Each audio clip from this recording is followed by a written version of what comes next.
بینەرانی خۆشەویست گەڕامەوە خدمەتان بۆ پێشکەشکردنی ئیدامەی بەرنامەی و هەوتۆی تەلەڤیزیۆنی پەرتۆ.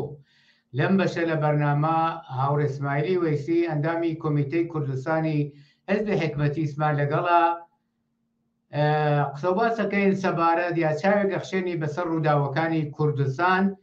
لەم مانگی شاریوەری ئەو ساڵ 1403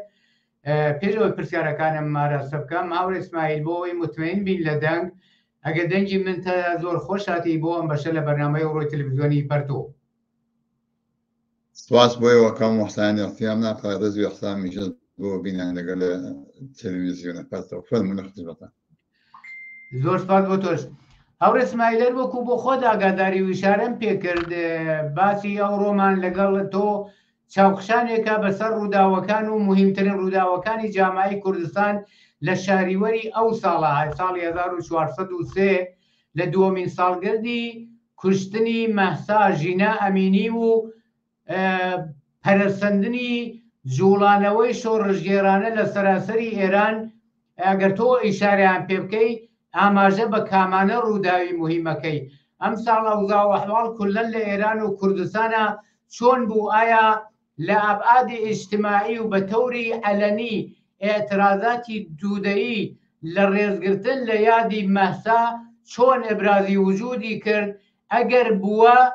چۆن بووە؟ ئەگەر نەبوو بۆچی؟ سپاس مجدد بۆ ئێوە. من بڵانە لەسەر چەند مەسەلەی مشخص کە باس کەم گەلێکمان لەسەر ڕوودادهای مێسا جامعەی کوردستان لە شاری وەرمان لەم جاری 1430 کە ئیشارە پێ بکەین ئەوەتە مەسایلێکی ئەتوانین بگریتە بەرەومانە منتاکرێت چەند مەسەلەی مشخص کە وێستا بە عنوان مهمترین ئەو ڕوودادگەرە کە مەسەڵەن جامعەی کوردستانە کە ڕووی داگا کە باسی لێ بکەینمانەوە تەسیرات بەسپێسا مثبت و بەنفی لەسەر مەسایل لەسەر جامعەی کوردستان لەسەر بێستا مبارزات اجتماعی عليه موجودية الجمهورية الإسلامية برابر بإرجاع قومي مذهبي برابر بهل مسألة مشخص باسي لكن انت متعمل شن مسألة مشخص كلا قلبوك للا باسي لكم فرمو بس مثل سبنا كوتيان جماعتك بناو أو بشي بناو كباري زحمة كشان كذا كردستان علاقة بالوسلمانية كم مستقبل بمعنى جامعة وعبسة رضا كعبي أو ذكرتون سبوا منطقة مليوان متسبان دمشات وزاخوالكم نزكمين والجمهورية الإسلامي فلما كان كسبوا ونا ريبوات كريميان خل منطقة مليوان وجمعية بنا مولوي كاميران هيرش هيمن وقت أم كسانا متسبان تيمي كشوان رجال دستاقة بزخمی بودن اوت فلمان کم کجیاگا دیرو که به اصلا اون اصل خوشی لخانواده و کسی که جای محکم جلوشتن او مسکیتلا ولام یک مسئله مشخص من نهایت یکی در رویداد های تلتزینا که مثلا نهایت عدم احساس مسئولیت الاخوات جيانو بشري لك انه جامعه تحت عنوان وكبي اصلا مسلح له كان بجون اسلامي كمثلا مبارزه كان بوكا يوم مسألة مشخص ك انه كاتبوي بس كم سيبه شنو بس كان بشكل مثلا مسألة بيصا اوبوزيسيون ايراني كذا كردستان عراقيه احزاب كرديه كمستقلون جمهوريه اسلاميه بشوايه متفاوت ب سياسيه رجانجا بهاوكاري بيصا هم الحكومه المركزيه العراق وهم بيصا يكتي بيصا اقليم كردستان معنا كبيصا بشوايه متفاوت امانه كبيصا وبعدين بكوش اجباري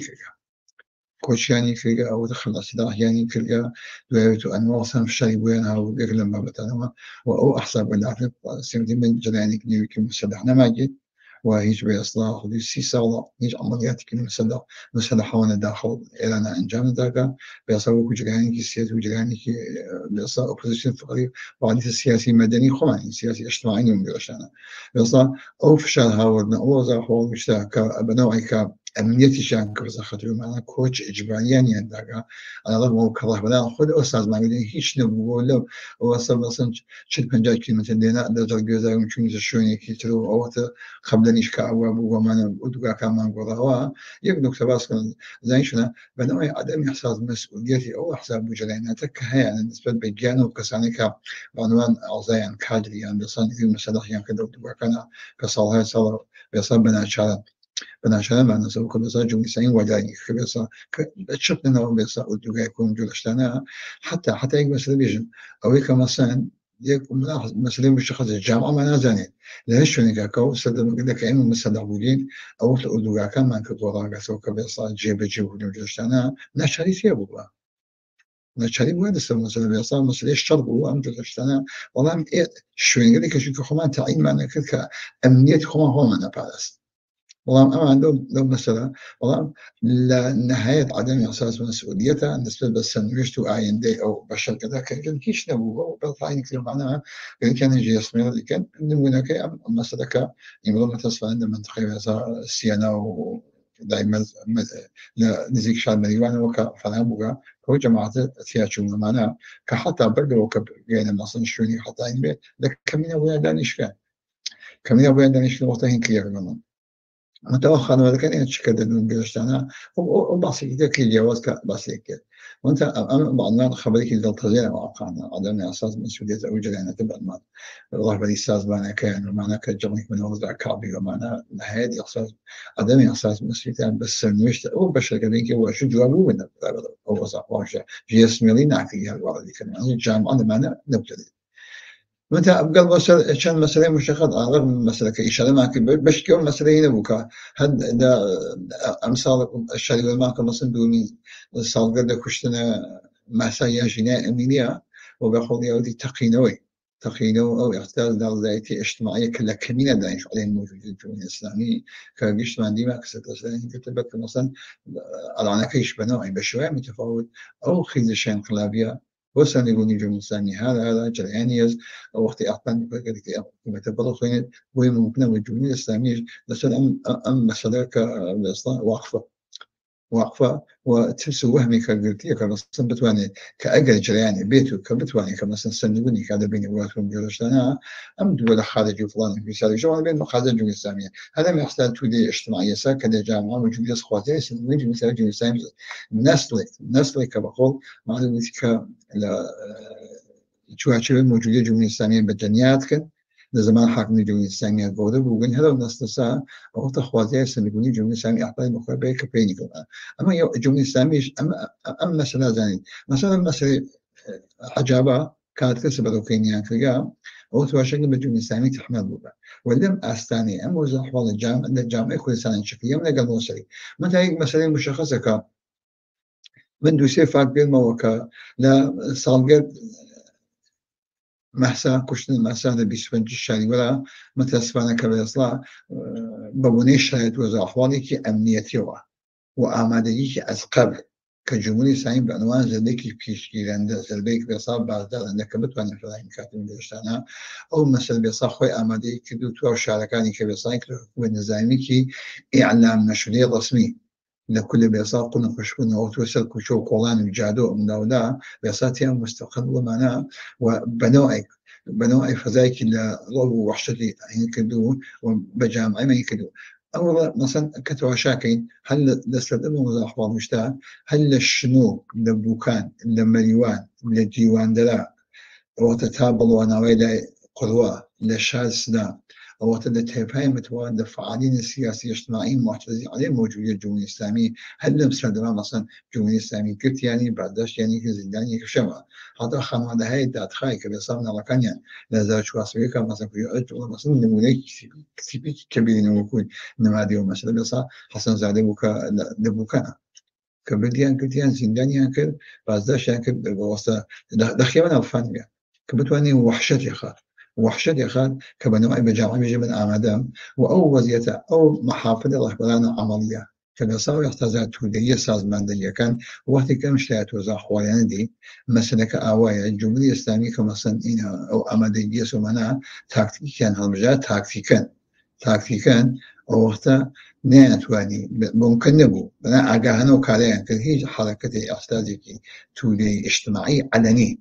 كيف وجود اجتماعي كاتو معنا لجامعة وجود نبو وانت أما تأكيد كم دال بالأولية كأن خيلش انقلابية شكستي خوارقة نماغا وانية وقت حكومتي كبير صعبت وإمكاناتي بتوان قال خوي آماده كن بو بلا مكي بوصل كن بو قتل عام كن بو كشتو معناها بعد نيريك رهبراني كاتواني كوصا لشيات وزع هو كبشيا و كمثلا نيري مقابله كي آماده كشتنا آماده قتل عام هم علم تاكتيكي هذا بجريد ويمدو كخنساي كاتو معناها لو وقت خوي تاكتيكي بجري كبتوان جوال بيتو ميان وبيصلا همان خاص همان مطالبه همان وزع هو كبتوانين كات متى مجموع مسائل تجس كاجا اجازه بين اشاره بكم مثلا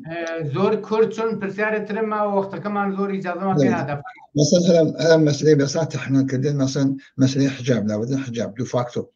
تحمل يعني كده كان لما سابقت قبلي جاء كموت من هيك لما كان معتقدهم كان مسألة حجاب كابو سبب إصلاح شيء يعني كي بهاي أساسي وحكم الإسلام هويته بتواقع ويثبت واقعي ناسموتي كل حوالي اسفنا كواتي خميني فالماين ذاك بيصلا الشجنان محجبين بالنسبة للشجنان المراكز كانوا بلان المراكز بيصلا زيستو كان أماكن عمومية هتشتي وزي تحمل جامعة كشوبة وزي مثلا قبول كان ومتى يبقى له زاوية شو سويك بتواقي أم خير شكل بيان لكن اللي منقل يوصل مثلا أو خارج زي كجمهورية إسلامية اللي بيشتوا بيساقا وبيتوا تسخير بوجا هذا حال تسخيرنا وأما مسألة بالحجابية تحمل تلقى من دون بالمو إمرو داستان كل بيصير جمهورية إسلامية الآن أو وقتها قريني كلاجا إبلاغي كلاجا لسايت فاتسي كان هذا بعنوان خبري كمثلا وتيابا بس أما مسألة بيصلا بحجابية بعد حجابية جامعة جيري كلاجا إما اختاركين هل كسيكا بيصلا يميتهم جورشتانا بلا كين بيصلا شمشيل لهواء كيشيتهم جورشتانا وخوج زاني بيشوي نابا بشيت مسألة كدم جامعة مسألة جرانية مثلا هو قدري مسألة نان شيل برنج مامر باشا بتو واقعي لازم أم يقدو حفتها هل معنا أو وقتها حدود شخص حفتها درست شخص حفتها درست بيصا بالنسبة قيمة ذكي جرانجر بوجا في شارك واقعي أو قبله جامعة أما أنا وبشتي شيء كبير إصلاح كوتمان كوتش إجباري دان كوتش إجباري دان بيصا بني وهاي أوبوزيسيون كل ده كردستان عراقا بأول ذلك كوتش عندك من إشارة بكذا والله معنا كخوان متسفنجين هيش نبوجا أما أنا بدل من بش اللي مهم تري أخباري كذا جامعي كردستان الشرعي وزارة شواصلية كأضوي داقة من إشارة بكر وأجاهنا رهبرانا عملي أو محافظة كبيصا أو مسألة إبداع وجود اجتماعي أنا تاكتيكا أنجامنا ده شو زين جمهورية إسلامية أما دس وقت سمعان بو كشته تفضل زۆر سوال بۆ تەوزیحەکانت هاور ئیسماعیل 6 دقە زیاتر وەختمان نەماوە ئەم پرسیارەی ئاخرم ئاراستە دەکەم لە بەتن و لابەلای تەوزیحەکانی تۆ ئیشارەت کرد کە ئەحزاب و نیرۆ سیاسیەکان لە کوردستان لە ساڵڕۆژی کوشتنی مەهسا ئەمینی ئێلامی ئەحزابی عمومیان کرد وەلێ حزبی حکومەتی لەم فەراخانە پشتیبانی نەکرد بۆچی هەروەها بە کۆچی ئیجباری نیرۆکانی ئۆپۆزیسیۆنی کورد لە ئەقلیمی کوردستان ئایندەی ئەم کۆچدانە ئیجباریە چۆنە بینی و دەبێت لە مقابل ئەم تەعەڕوزە و وەحشیگەری جمهوریە ئیسلامیە دەبێت چ بکرێت 5-6 دقە زیاتر وەختمان نەماوە فەرموو. بەڵێ لەسەر مەسەلەی سوال ئاخرا کە مەسەلەی کۆچ ئیجباری دان بێستا جریانات ئەحزاب سیاسی لە ئەقلیم کوردستان عێراقا یان لە کوردستان عێراقا لە منطقەی سلێمانیە بە سیاست و بێستا تەسلیمگیری حکومەت ئیسلامی ئێران وحكومة المركز العراقي وبيصا كان با نيلوغل يكي نيشتماني انجام داوم جوشتانا اما بيصا فكرة خطرناكا دون مايكي بيصلا هيج دون مايكا بيصا دون مايكي سالم دون مايكا امنيتي ثابت ومعنا لما بتو وجودنيا اما بيصا ام بمجهة بمشي وكبش امام حركة ما محكوم كلها محكوم كلها وثمانة كبيصلا هاد كل جامعة وكل بيصا يجون جوشتانا بيت لما بتو مسؤول بو حفظ الديان أم كذلك جواد وانك بشر وسعيان بيصخن ولا هاي كنينو كذلك بيصاب مسلحين بدورم جرينا تابو معنا صوها صوت زنية كانوا معنا وأو وزيتك هيش نمو ودواك مع قوليا ومعنا نهاية عدم إحساس مسؤولية نسبة بالزندگی معنا ومعنا بيصاب أمر بدني في الشاي مبيت وظيفانا كبتشين يخيجو إن سازمان هاي متفاوت الدنيا كمثلا بقول بويش يعني ممكنة كبخول أنا بدي شوني بيواني كبرهود وكو السوداش وێڵیانیان کردگە بێ ئەوەیەکی هیچ ئیمکانێکی لۆجستیکی فڵان بیسان وەکو لە بێسان حتا مەسلەی ئەمنیەتیان بەڵام بەم شێوە کەشی دەبێت فرە خەتەرناکە ئەمە 3 ساڵە ئەم ئەوزا ئەحواڵە هەست ئەمانە بە قۆڵمانی وتی هیچی نییە و ئەمانە کورد و کوردایەتی و هەڵ جنبشی خۆمان ومانە هیچ مشکلی وام و فەرام نایەتمانە نتیجەکەمنی خانەوادەی ئەو کەسانە کە وش دەست دێت لە ئێرانە كان لشاهي متفاوت كردستان وخد أو إنجلا وقت أحزاب جريانات إنسان دود بشتدود في الشعب وأمني لوجن بيصاب بناو تحت عنوان كومالو ومجورشتانا كاين بيتو معنا كهيج نبوغا دس بنام بيصلا بتفاوتي هالجرن واقعا شدبوغا أمنيتين هذا خطر وهذا ممكن بيصلا بحث جولي كل كافيان معاملة كشتاني يعني كان بيان بيصلا مجموعة دهم بيصير مشكلة أمنيتي وهذا بس أمني زنجان بقول يا ذوتي زنجان إنسانيا يسبب كان كسلك يا جايز باش يا وسا كاين بيتو معنا بيصير بجدية معنا أما يبقى كمحكوم مع كريا وأول كلاس خطرة بيصير هيش لما بقول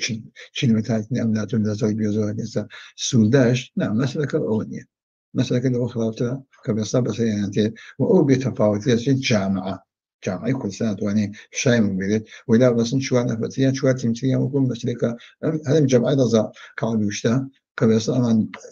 نبان نقولها بقولنا نفاضس أو بناو كومالاكيتها هن السوداش بشكل أم بلاك إمرو مثلا من قيسيا ولا مريوانا وكاتب بس لو تيجي شوية فلينا ومثلا بشكل يعني تيرنا أمانة يعني وش ما يحصل بس يعني بلام لسه مثلا كبيصا أم جرياناتك كبصر كانت كبيصا فراخان حسابي يعني طبعا تاكتيك السبب تاكتيك غلط نية بلام كي تشوت الشيء توزع حواليك بقول لك جوا وش مثلا كي مشكلة بيتوا الشيء توزع حواليك جامعي كشيء بخروش بيتا بلام جملة سامي تسيل توزع حواليك واس كبيصا بنوع مثلا سياسي انفعال عشان بضل ده مال دانيشه هيش مكان وجميع سامي لأخويا جميع سامي حزقة من باب تانوا وابويا جي أول يوم مجموعة مسائل كم تاكتيكا لم أوزع والله لا أم شريت بالشخصة كان بقول يا تاكتيكي غلط وتاكتيكي نادرس وتاكتيكي بيصير ضزمندو بيشرو بيش بلندا للجامعة كبتوانيت جامعة بيصير عليه موجودية جمهورية الإسلامية عليه موجودية جمهورية الإسلامية بيصير بتحضر يدرسوا معنا نبو طبعا هل بدأ وزاح بدأ شيء وزاح والله بدأ حتى مع المصرف الآخر ما بدأ إمروه حزب حكمتي كشيء وزاح والله كل جامعة موجودين كمان بقى إشارة بيك بيصير أنواع تبيكي بعد نزل بيكي بيش جيرانا كان المساعير قبليش بنا مو كبيصير بو صار قبل بيصير كشنا جينا ما سأميني كجمهورية سامي خوي أعمالك بطوع إمكاناتي ومعناها ويتبعيسي وكبيصا قال لك قتل العام خاطر شون يعني بقاي بيصا معنوي إدامة حكومة الزد إنساني الزد بيصا جنو منال واستثناء كسخة تلوى جامعة تسمي كسر نقوليكا أي بطوع إمكاناتي وانا كبقول ياوتي كبقاي وحفظكات كأم جنبشة أم خيشة انقلابية هذا جريانا أساس بنياد حكومة تبع قولي ألوتي خص كسر خطره وكأخوين معترفا وأبويا كنمونة قل متفاوت كأتوين باسي دي كان كوت معنا خاونين الوازر شواسر كاتبتي فرق السردة أمير سازمان يافتز أمينك جد وانت لسل أم قضية مثلا وقتك وكا رهبري سرتا سري فلاني في سالم تبقي كارجر كبيصاص في الفقرات أصلية مساسك هجا كمان مشي بيصا نودو هجدة الخانوادي كارجر منالو كارجر كبيصا كارجر أمانة أو حسي كتير مثلا تأمين رهبري سياسي كومونيستي أخي شيء انقلابية وانت لسل أموزا أحوال وقتك جمعن جمهوري إسلامي كبيصا أمادس نشرات وزا أحوالي كواحد كسمها خوي أمادة كبو كشتات كنيري مثلا بقولنا كباكو دايك جينان نمالا إعلام بيكل محاسين ياكل نيان بس حسبي ياكل نيان بين دلوا اختاري شيء ياكل وحتى أولو خاني كمثلا سقط ك أنتواني كبشنبو قوت سانك يا قوسان أيشي كخلق بيتو جلا أمادة بيدستر وراكي مساو كساين توكل بيصل جليان واعتاد بشجعني أبا ومعناه أو تبغى تبعيش وكا سد أو كي شراويسيان بدو دابوا وأولو خاني الشغل كبس بقلبي بەگات بێ کە بتوانێت کە مەسەن بەخۆڵ خەڵکۆ منتخەوەکەی تەنکەوە ئەوگوتێکە کەیدنەوە ئەوەتا ئەمانیانەی کرد هینە بوو حتا مەسەن شاکەرەمی باشە شاکەرەمی کە مەسەن کە وەختی تۆ تەواشاکەیت کە هین کریا گۆمانە ئەوەتا هەر لەیسەوە کە چوون اختیاریان هیچ کە بە خانوادەکەینیان کرێ من یەک لەحزە کە فەرموو هەورەسمان جوملەکە تەواوکە هەلو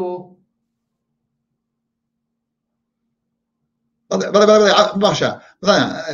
جوڵەکەمە نیکا شاکەرەمی کە بە ئێستاکە یەکی لە نمادگەر